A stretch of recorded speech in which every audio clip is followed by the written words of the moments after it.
Tada! Good morning, good afternoon, good evening. My name is Dara. I welcome you to my channel. If you are new, kindly click on that subscribe button and don't forget to on your notification bell so you can get notified whenever I post a new video. Then you can come and check it out.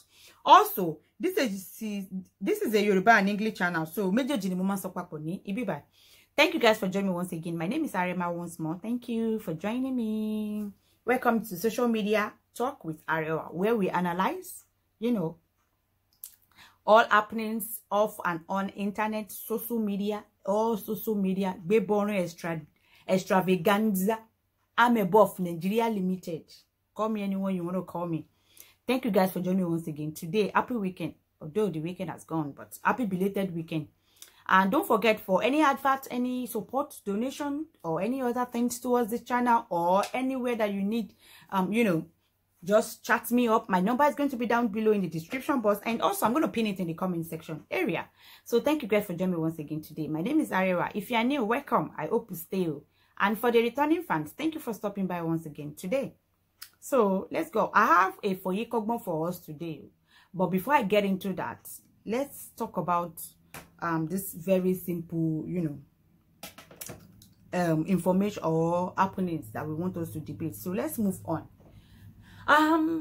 Let's say congratulations to Governor Obaseki. He won in Edo State. In fact, indeed, Edo's, kudos to you guys. You people say no to put an end to godfatherism. Indeed, Edo is not Lagos. Indeed, Edo have spoken. The people have actually spoken. That is what they call kí àwọn èèyàn sọ̀rọ̀ fún ara wọn. Not pé nǹkan tí wọ́n kàn fẹ́ force lé wọn lórí. Honestly, I really give kudos to all Benis, to all Edos. You guys really did well and you guys were spoken. Ẹ ti fi ìdí nǹkan kan múlẹ̀. So I really say congratulations once again. So let's move on.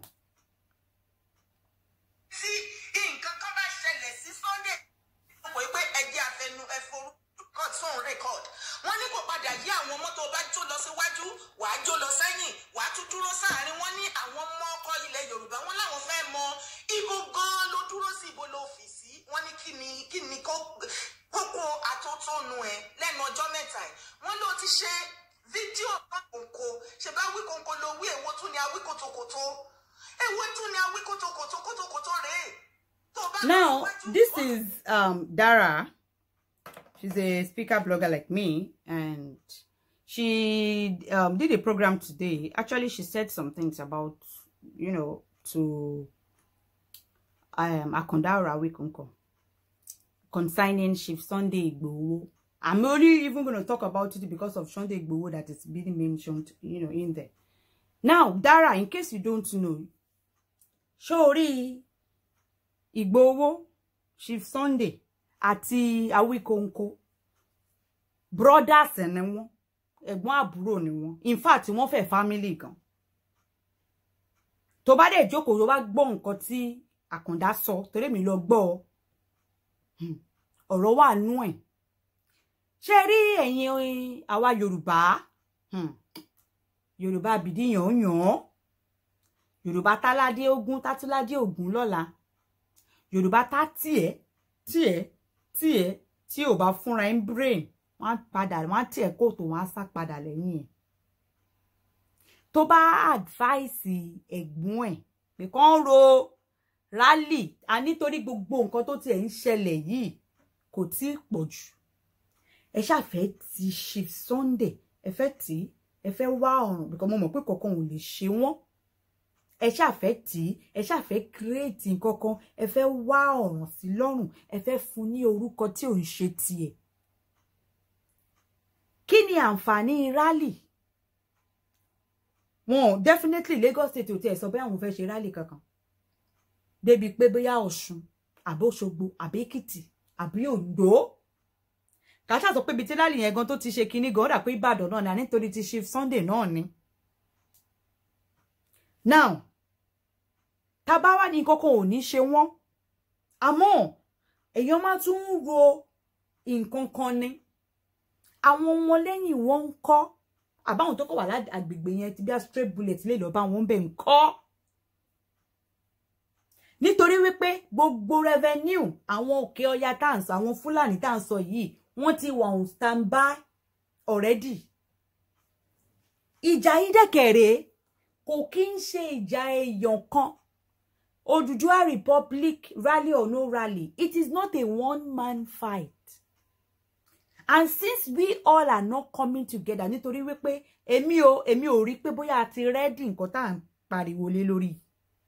A ò tí gbé ìgbésẹ̀ or show pé a ti ready. Kò ń ṣe ìjà èèyàn kan. Kò kí ń ṣe ìjà Chief Sunday nìkan. Ìjà yẹn ò ṣe é dájà. Òun nìkan ò lè lọ sí ojú ogun. Bí nǹkan ò bá ṣe òun, àwọn ọmọ lẹ́yìn ń kọ́, àwọn ọmọ ogun ń kọ́, àbáwọn tó kọ̀ tí ẹ fẹ́ wà lágbègbè yẹn ń kọ́. Ìyẹn máa ń ro oríṣiríṣi nǹkan papọ̀. Recent development òun ló máa jẹ́ kí bóyá èèyàn máa advice Chief Sunday. Èmi gan máa advice wọn pé Chief Sunday, ẹ mọ̀ wọn Yorùbá wa o. Ẹ má jẹ́ kí wọ́n tì yín. Kọ́ máa wẹ̀ sùn sí yín lọ́rùn. Nǹkan kan ò ní ṣe yín o. Àmọ́ Yorùbá, ha! Mo gbèdì fún Yorùbá. I fear who no fear Yorùbá. Yorùbá Congress leader, nona Congress kini, nona wọ́n organize protest. Yo tún ya wọ́n tún ní rárá. Professor Akintola àbí Akintoye tó jẹ́ leader Yorùbá Congress, wọ́n tún sack wọn. Bóyá wọn no de ṣe kini lon step down ni. Àwọn Àgbẹ̀kọ̀yà kan tún bọ́ tapa wọn kì í ṣe Àgbẹ̀kọ̀yà, wọ́n tún ní fake kan ni wọ́n tún ní no.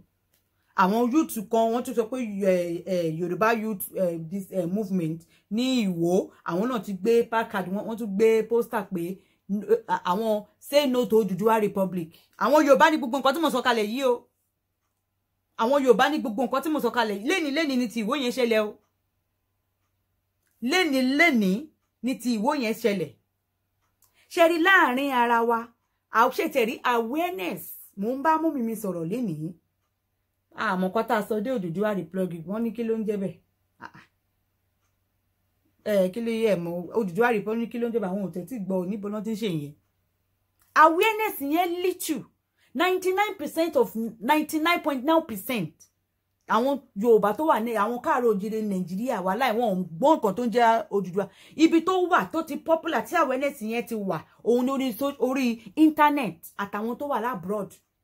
Ṣé ráwọn tó wà Nàìjíríà wọn ò tẹ́ gbọ́ kò tí information yìí awareness yìí ò tí dọ̀dọ̀ wọn rárá. Ẹni tó wà lẹ́kọ̀ọ́ nìyẹn ká má wá sọ ẹni tó ń gbé níbí nínú àwọn rural areas àbáwọn ìlú villages towns. Nígbà tẹ́ni tó wà ní town gan tí ò gbọ́ tí ò tẹ́ mọ̀ nǹkan tó ń jẹ́ bẹ́ẹ̀ kò gbọ́ sétí gan rí. Báwo làwọn tó fẹ́ wà nínú village lọ́hùn ṣe fẹ́ gbọ́? The awareness. And another tricky cheat of this is that I have this friend Arewa Kashani or ọmọ Fulani Hausa ni, is a blogger speaker anonymous like me too. Ó sọ kankan fún mi, ó ti máa ń sọ, ó ti sọ bí ẹ̀mẹ́ta bẹ́ẹ̀ mẹ́rin kan, bọ́ mi ò kọ́ bí ara sí. Ó máa ń sọ wípé pé gbogbo Odùduwà ọ̀nà Odùduwà yìí dẹ́kẹ̀rẹ̀. Àwọn yẹn ti rẹ́dí jàre, awareness yẹn ń lọ. Mo ní awareness ní a mọ̀ pé definitely awareness yẹn gan ò ṣe lórí telecommunications. Ipe bloggers and speakers àwọn ni àwọn pass awareness yẹn around. Mo ní really? Only all their speakers and bloggers, you know, that they have fans, àwọn fans wọn ló máa ń donate owó àwọn ṣe ń pass. Ó ní tẹ́ bá bẹ̀rẹ̀ gbogbo àwọn ṣé mọ̀ pé àwọn Hausa àti Yorùbá wọ́n ṣe business together. Àwọn yẹn gan wọ́n ti ń fẹnu bu àtẹ́lu Odùduwà Republic fáwọn ìyá wa nínú ọjà láàrin ọjà bí lẹ́yìn àmì everywhere tán wà. Débi pé bóyá yìí fẹ́ wá lọ sọ fún wọn already. Wọ́n ti ó ṣe kíni information yẹn wọ́n create awareness yẹn through their bloggers and speakers. Because even they themselves, he said, it is not everything. All informations can be, you know, passed through telecommunications.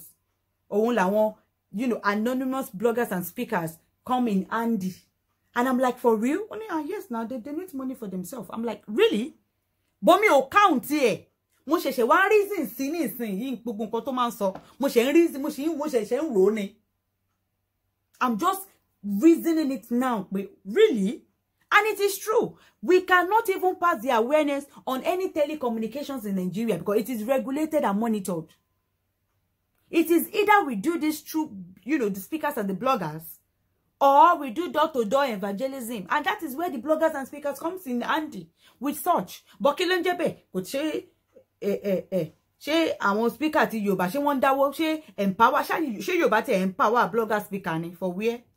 Tomani ke fans dáwọ́ ká ba lè fi ṣe kíní wá ní for where? But ká ní pé bí Big Brother ní nísìn pé kíní kan kò wí ni, Eric kan kò wí ni, wọ́n ṣe kíní wọ́n mọ bó ṣe fẹ́ donate owó fún gbogbo àwọn nǹkan tí ó relevant fún future wọn tá ń sọ̀rọ̀ nípa. The awareness needs more. We need more awareness. For now, kò sí awareness yìí ò sí níbi kankan ní Yorùbá ní Nigeria. Orí internet ló wà, òun ló ti ṣe kíní jù, àtàwọn tó wà abroad. Àwọn tó wà lẹ́kọ̀ọ́ kò sí nǹkan tó ń jẹ́ rally. Wọ́n ti ẹ̀gbọ́n kan tó ń jẹ́ òjò rally lébi kan fẹ́ mọ̀ nǹkan tó ń jẹ́ rally gan. Gbogbo àwọn tó mọ̀ gan wọn pé 2%.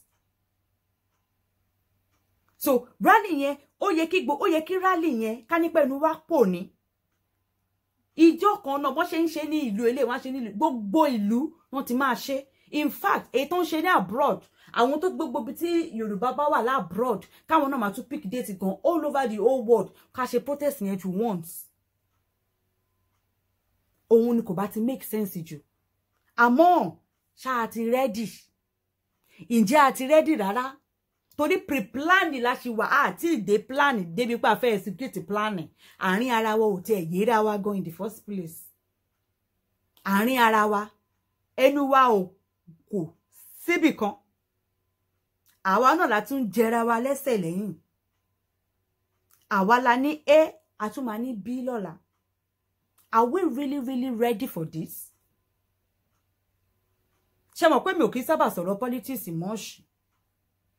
Nítorí wípé èmi ò tí rí àwa Yorùbá pé a ti ready.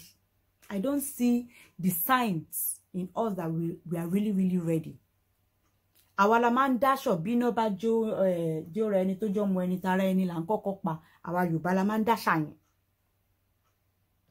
We need bí kú ilé ò bá pa tẹni títọ́ ò lè rí tà nípa tó tọ́ ni. Ṣé o rí àárín ara wa a need àti ṣe kí ni? First of all, ká quench fire àárín ara wa náà. Nígbà tó yẹ pé ọ̀rọ̀ wa ò yéra wa, báwo la ṣe fẹ́ wà united láti fight a unifying, because this is not just a one person battle. Àwọn tó ṣe rally ní UK, àwọn náà wọ́n ti ń bára wọn jà láàrin ara wọn. Àwọn ti Canada náà wọ́n ti ń bára wọn jà nítorí owó iná ni ó tún dájà lẹ́ẹ̀bẹ̀ yẹn náà. Bá ṣe sọ pé protest ní Nigeria, àwọn kan tún jáde pé kò sí nǹkan tó ń jẹ́ protest. Èwo la fẹ́ ṣe? Èwo ni a fẹ́ ṣe? Kò tẹ̀ sí movement kankan àbí ẹgbẹ́ kankan nílẹ̀ káàró òjíire tó lólórí. Àwọn Congress wọn lólórí. Àwọn àgbétẹ́kùn àtẹ̀mọ́ fake am original débi pa fẹ́ mú ìta fẹ́ mú nú ẹ̀. Àwọn OPC ṣọ́ntẹ̀ ẹ̀ exist. Àmọ̀tẹ́kùn tá ń pariwo kiri níbo lọ àmọ̀tẹ́kùn náà wà dé ní báyìí. So we need to really sit down. We need to do more. We need to still put some things in place because we cannot pack our egg just in one basket. We need like 3 backup plan. Solid backup plan. Àárín ara wa kò tí yéra wa. Fúlàní gba Ìlọrin. Ẹ má máa sọ pé Fúlàní gba Ìlọrin mọ́. Wàláhì Fúlàní ò gba Ìlọrin. Àwa la gbé fún wọn ní free of charge. À ń ṣe Elédùmarè ni tá bá ń sọ wípé Fúlàní gba Ìlọrin. Rárá. Ǹjẹ́ tẹ́ ti jókòó ṣe rí Àfáà Alimi tí gbogbo wọn máa ń sọ. Àfáà Alimi kọ́ ló pa ni òun kọ́ ló pa Àfọ̀njá. In fact, Àfáà Alimi ò sí láyé ńgbà t'Àfọ̀njá kú. Tẹ́ bá mọ̀ ẹ tètè lọ mọ̀. Ọmọ Abdulsalam gan kọ́ òun kọ́ ló léwó ogun. Nítorí pé bàtà Àfọ̀njá kú tán àwọn ọmọ Àfọ̀njá Abdulsalam òun ló gbé wọn ló help wọn. Ǹjẹ́ tẹ́ ti béèrè wípé o ipa tó tẹ̀ pa Àfọ̀njá kí ló tẹ̀ ṣe gan-an ṣé nǹkan tó tẹ̀ ṣe tó tẹ̀ ó wà rà because ṣe rí nǹkan tó ṣe tó bá jẹ́ ìwọ tó ń gbọ́ mi tó bá jẹ́ pé èmi ni wàláì ó wà rántí bọ́n ṣe pa nítorí wípé òun ló lọ bá wọn kán wá ràn òun lọ́wọ́ láti wá bá àwọn ọmọ ìyá àwọn àtàwọn ọmọ bàbá òun jà ẹ mọ̀ ìyẹn ni ó fẹ́ bá àwọn ọmọ ìyá àti bàbá ẹ̀ jà wàhálà tí ẹni yẹn ẹ̀yin lè mọ̀ nǹkan tó wà láàrin ara yín wọ́n ṣe kí ni wọ́n fún ẹ ní ìrànlọ́wọ́ yẹn ó wá lóhùn tán ó wá ti ń gbèrò bó o ṣe fẹ́ pa wọ́n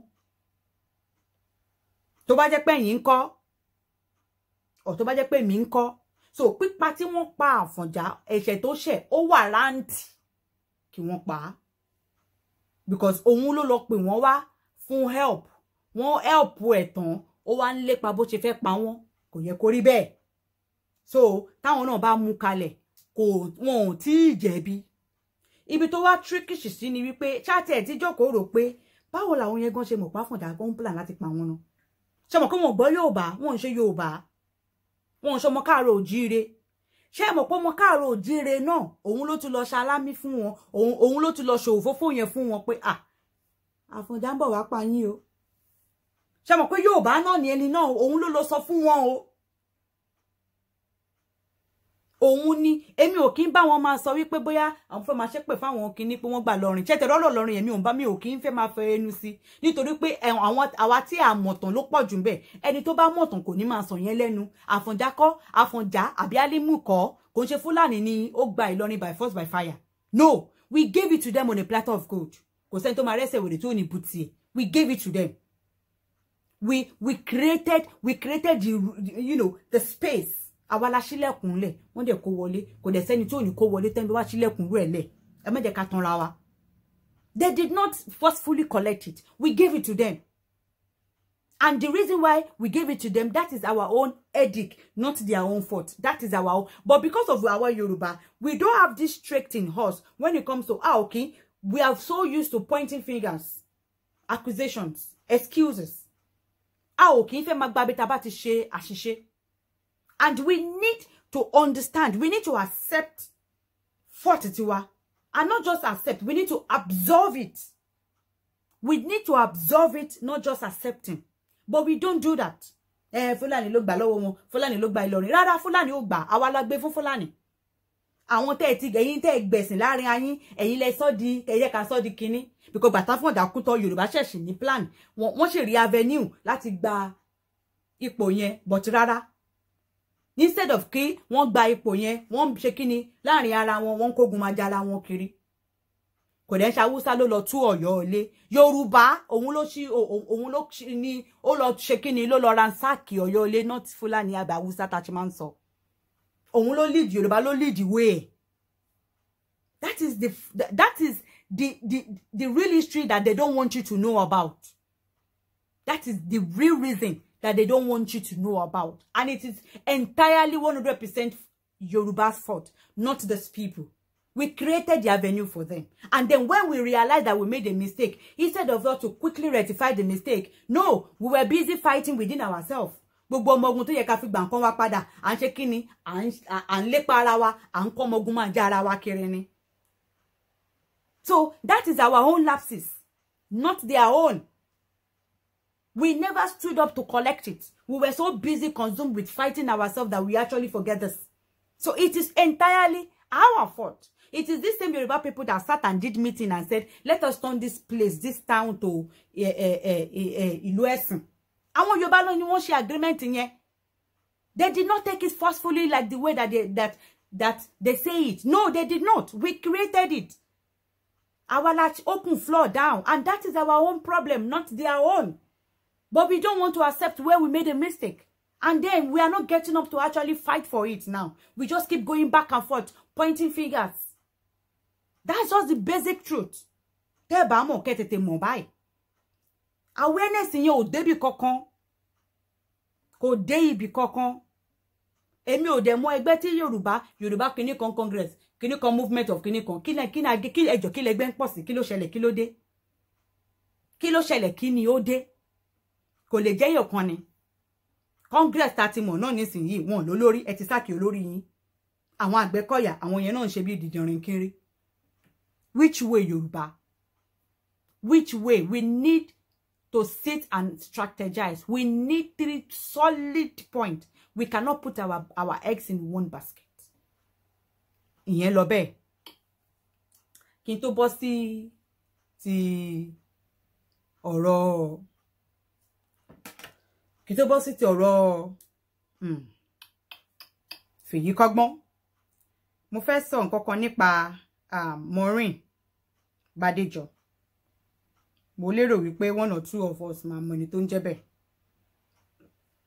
She's a speaker blogger like me on Facebook, and her own is basically on religion, you know, exposing all these Akamaje pastors, which is really, really very nice. But there's something I want to tell her, and I think one or two of this my nonsense, somebody will pick a sense from it. Cherry, as a blogger speaker, there's difference between criticism,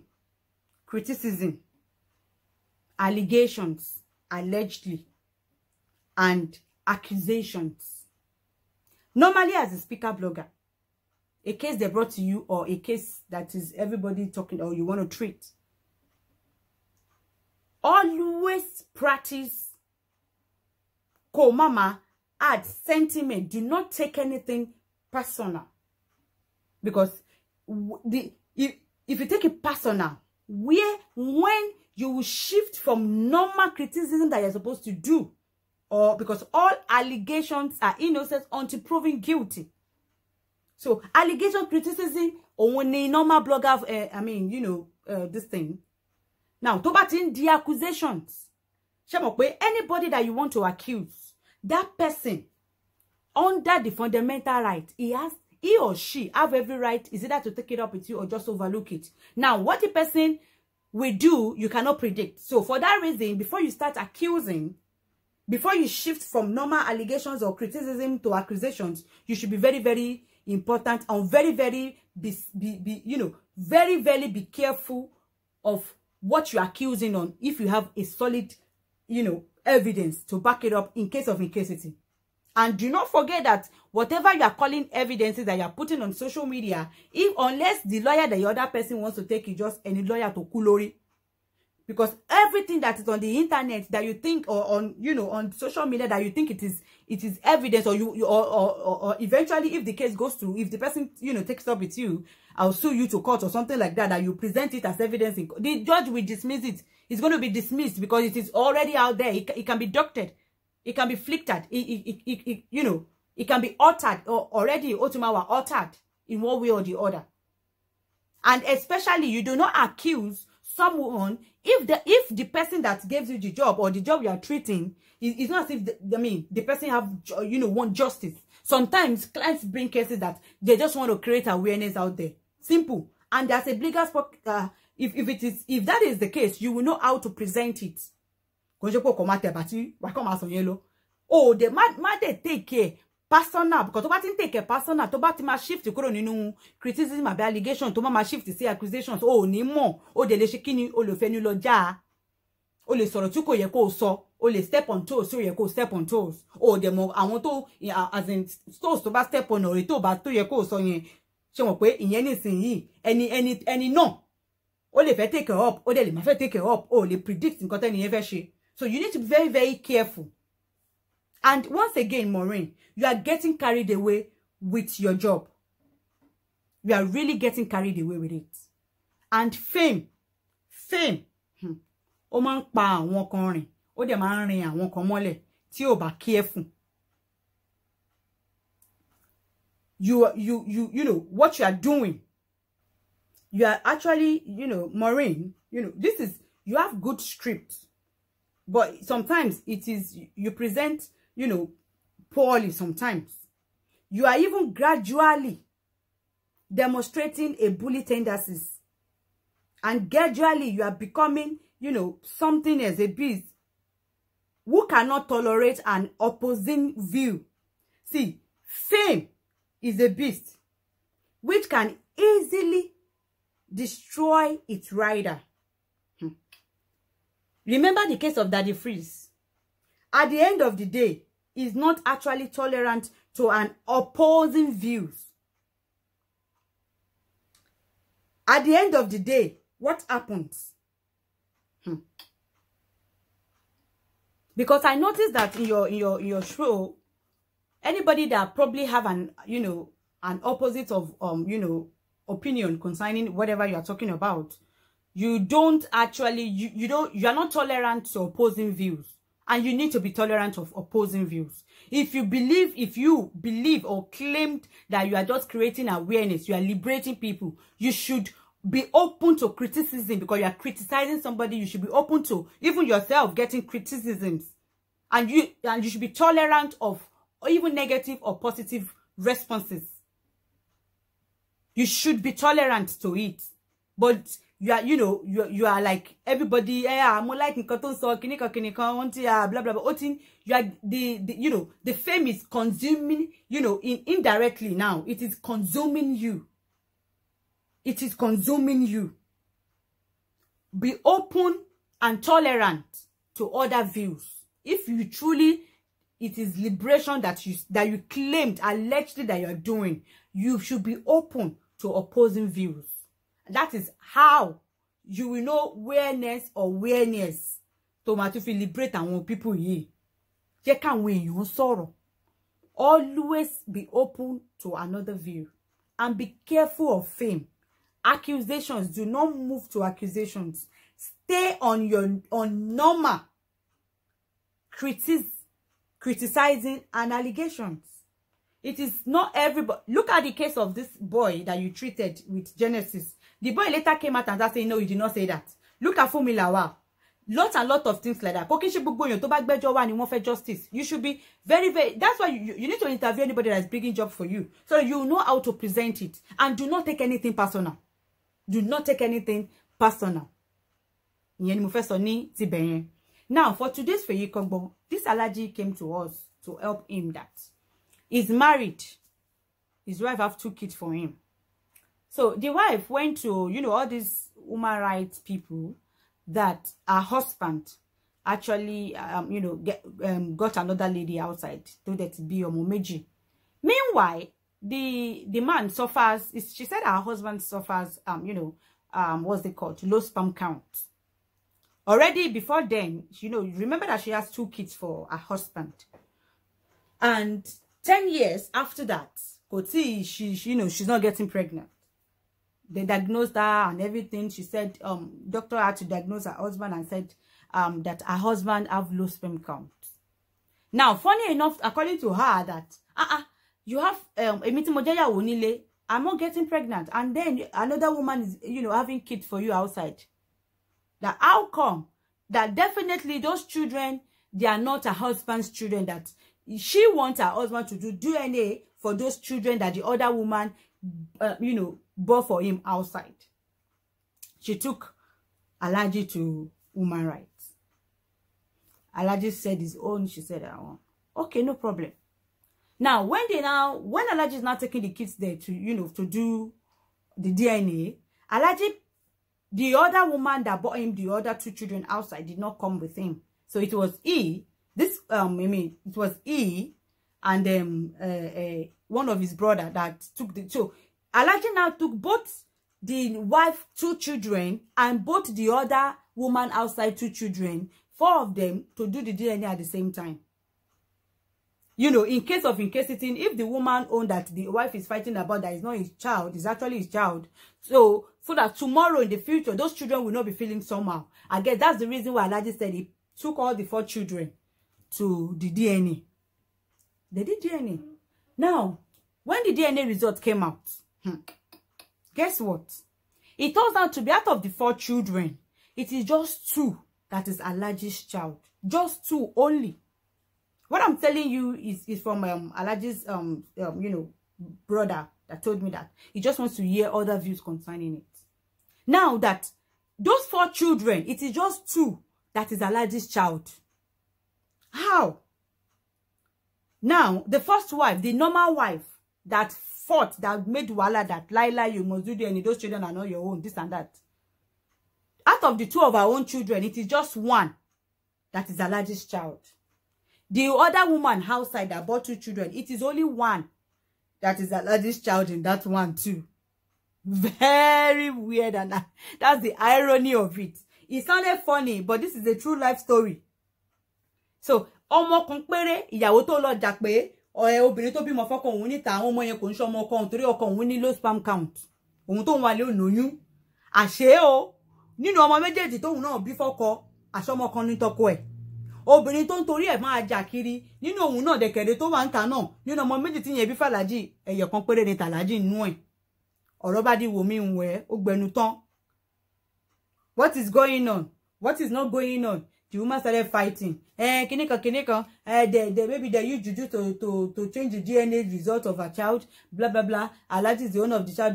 Kinikan. Started making trouble. Instead about to be begging, but she started making trouble. Started saying a lot of things. So I'm not like, okay. Now what the Alaji now did again is later there is nothing that juju will change DNA test. Go possible. Later, she now say maybe they mistakenly give another child from the hospital when she brought those children there. Hey.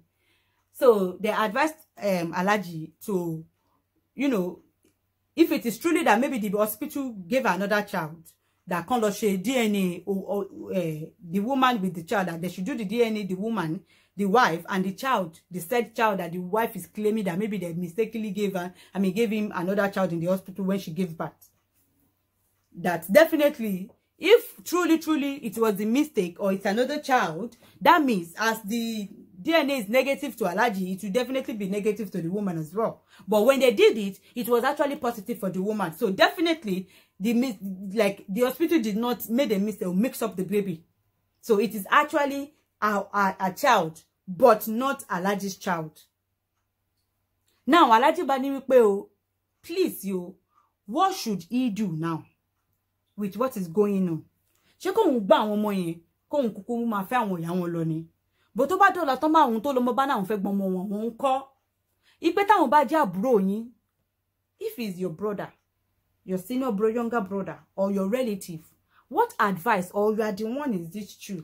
What do you think Alaji should do? Should he adopt these children and actually, you know, continue being their father?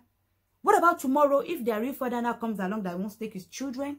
Besides, how is the trust supposed to go on between him and the wife and, you know, and the two women? What should he do? So he wants me to put it out there to listen to other views. And don't forget, you can send in your opinion on our WhatsApp. You know, you can send your opinion on WhatsApp. You know, there's some things that that maybe long responses that you don't know how to type it. You can just send it to my WhatsApp.